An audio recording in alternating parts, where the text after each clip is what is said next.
Hey everyone, Craig with War Trophies here, back with another World War II parts kit for you. This time we have a real StG44. A lot of times when people use that name, they apply it to everything that was made during World War II, whether that be the MP43, MP44, or actual Sturmgewehrs. This time we have a real StG44 Mark kit, and that means it was made during the last few months of the war when they changed the stamps. And here's what we're looking at.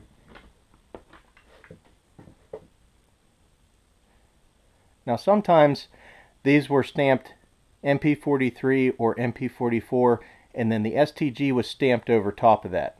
That's not the case here. This kit only ever said StG44. And we'll get into the other markings on it in a bit. Alright, now when I got this thing, it was absolutely totally complete, including the sling. I took it off because we're going to take this thing apart and check all the individual pieces out, and it's just going to be in the way. So let me set that off to the side here, and we'll get right into it. Now, the StG44 Mark guns, obviously everybody knows the parts are identical to anything else in the series, meaning that there's nothing different on this gun except for that stamp. So it's going to disassemble the exact same way, and I'll do that for you now. Okay, here's what we're looking at. We have it all blown apart, and this is the really cool thing about this kit. Every time you look at a number, you see the same thing. This is a numbers matching kit. So this is 2773 AJ. Now the AJ, some people don't know, that's called the block. And what they did when they got to the first 10,000th gun, meaning they went 9,999, the next gun normally would have been 10,000. But what they did to save space and to make it overly complicated, which is the German way, they started back over with 1, and that gun would have been 1A. And when they got to 9,999A, it went to 1B. And it just kept going until they actually ran out of letters in the alphabet, and they started back again with 1AA.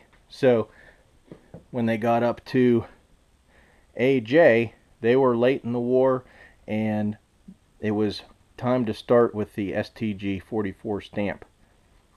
So let's grab a couple other pieces with the number on it here. We have our standard gas piston, operating rod, bolt carrier,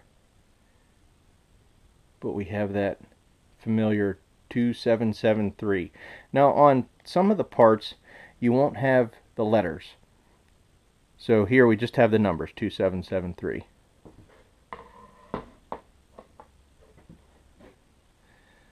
We'll look at our bolt. Our bolt uses the electro pencil. It's not stamped, it's actually kind of engraved, but it does have the AJ. This bolt also has an M and an acceptance stamp. I don't know that I've ever found out what the M means. A lot of the bolts have that. You can see this one is a late bolt with the cut. And this firing pin is the 4-sided type.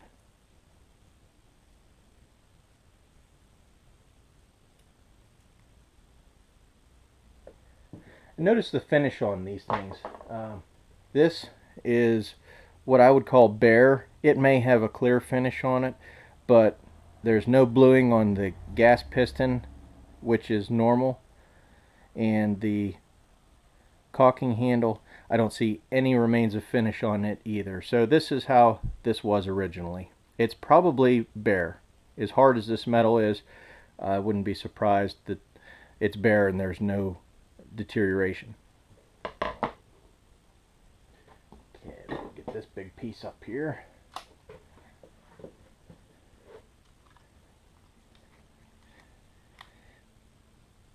Here you can see the 2773 AJ. The AJ is a little hard to see because of that spot weld. And then 45. Any StG44 Mark gun is definitely going to be 45. And then we have another 2773 on our trigger housing, with no AJ, just 2773. Now this one, this parts kit has a loose ejector pin, and I'm hesitant to do anything with it. For right now, I know where it's at. It's not going anywhere. I'm going to make sure I don't lose it. And maybe someday I'll fix it, but for right now I'm just going to leave it the way I found it.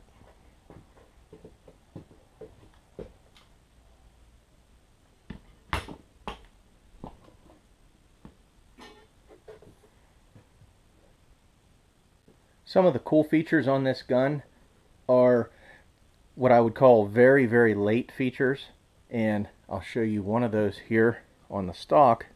Stock looks normal. It's laminated. It has the trap for the tools and the manual, but on the back we see this one has no ribs. Totally smooth. Now, just for comparison, we'll look at a earlier stock design. This is actually a late stock, believe it or not. This is from Sauer, and they never switched over to the standard style stock. They used the MP43 style stock throughout the war, and they're characterized by a really weird orange, kind of funky color, but that is original. That hasn't been redone. So this is a normal stock with the ribs on the back, and this is our late style. Another part to this stock that's different is right here. At first glance you don't notice anything, but again we go back to our Sauer stock and you can see that we have a raised portion right here. That raised portion matched the shape of the stamping, but you can see it took an awful lot of work to make that. So this entire piece of wood would have been this thick, and then they would have taken that amount of material off on both sides. That's a lot of time and a lot of effort. It's not necessary at all. All you need is this right here, and the stock works just like any other. Additionally, on the stock, I thought for the longest time that they weren't marked, and as I collected more parts kits I discovered that they were. And right here we have an acceptance stamp, and then we have an FXO for Hano. Other than that, we have stock metal that doesn't appear to be marked in any way. Some of these trap doors will say JVD, but I'm not seeing anything on this one. The metal is not marked beyond the serial number,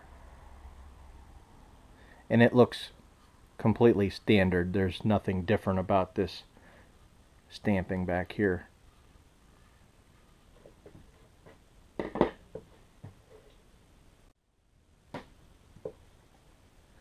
We'll take a look at our handguard. Again, it's a standard piece. Really hard to tell if it has any type of a finish on it beyond maybe a clear.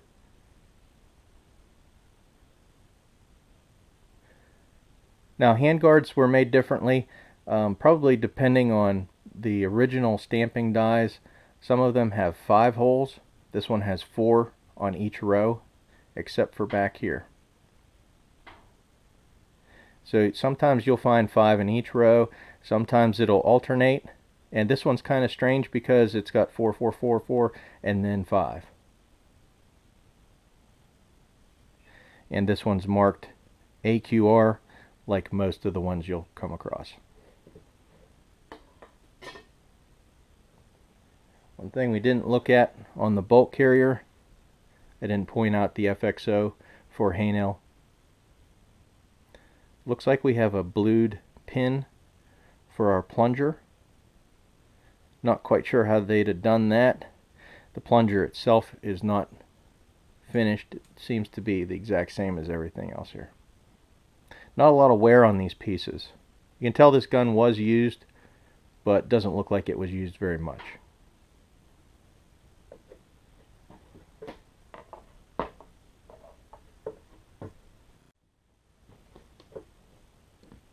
This rifle has the late style barrel. Now you can find these barrels on MP43s or MP44s, or most of the StG44s produced in this style will have the late barrel. You can find them with the muzzle nut and the standard front sight, but the majority are going to be in this configuration. Now what we're looking at here, and let me get this out of the background. Don't get messed up here.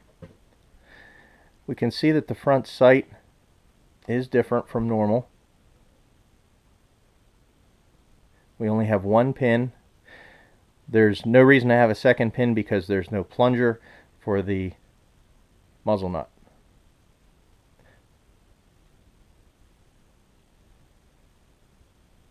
Now interestingly, this front sight is a different diameter, so you can't use this sight on a standard barrel. Unfortunately, when they simplified it, they weren't really thinking about standardizing the sight itself, and when they made the sight different, they had to make the barrels different.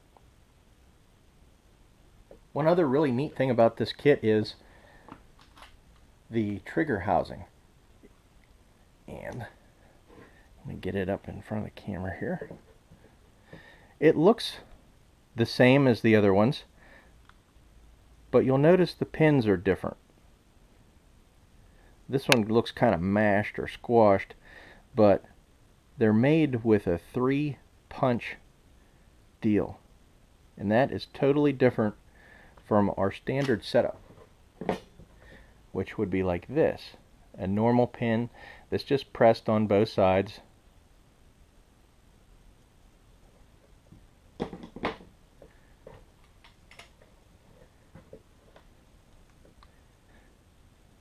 And you can see that while it is just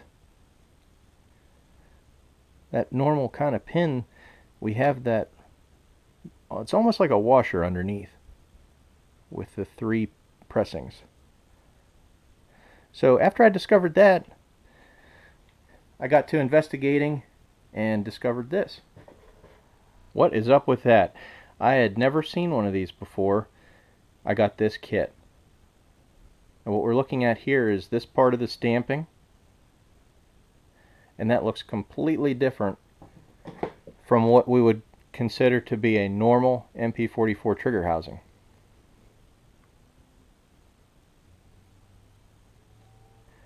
And anytime I see this design, I've seen only 2 of these, by the way. Anytime I see this part of the, or different style stamping, I see these different pins. Okay.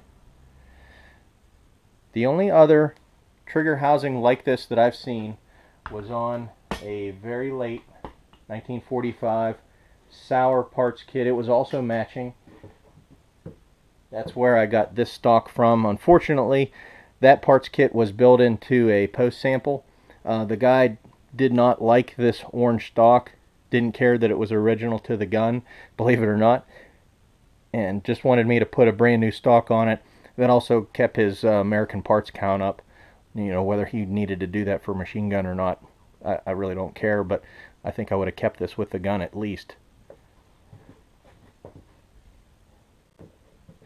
Okay, now the grips, we would probably assume that a very late StG44 Mark gun would have the plastic grips or Bakelite. This one does not. This one had standard wood grips. Nothing different about these. No markings. Somebody got a little crazy tightening it at some point and squashed that. Thank goodness it didn't break the original grip, but that's what we're looking at there. Now, one thing that I missed, you guys might have actually seen it in the video, there was one more serialized part for this parts kit, and that's the rear sight. Usually there's the last 2 digits of the serial number, so we see a 7-3. And I have seen several parts kits that have this 1 or 2 numbers off. So they probably had everything stamped, or a few parts stamped with the numbers ahead of time, and then just grabbed the wrong thing.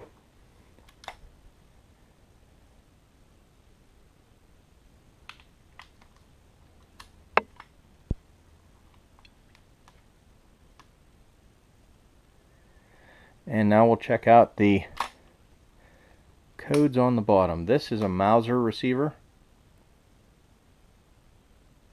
with the late Mauser BYF stamp. Then we have our Haynel FXO stamp and all the Eagles and Waffen amps. This has a 3 on it. That's probably the shift or some type of other code. Never been able to figure out what that would be. Another late feature I'd like to point out are these spot welds. You don't see these on normal MP44s. Usually there's very faint spot welds and not that many of them. So that's a different feature too.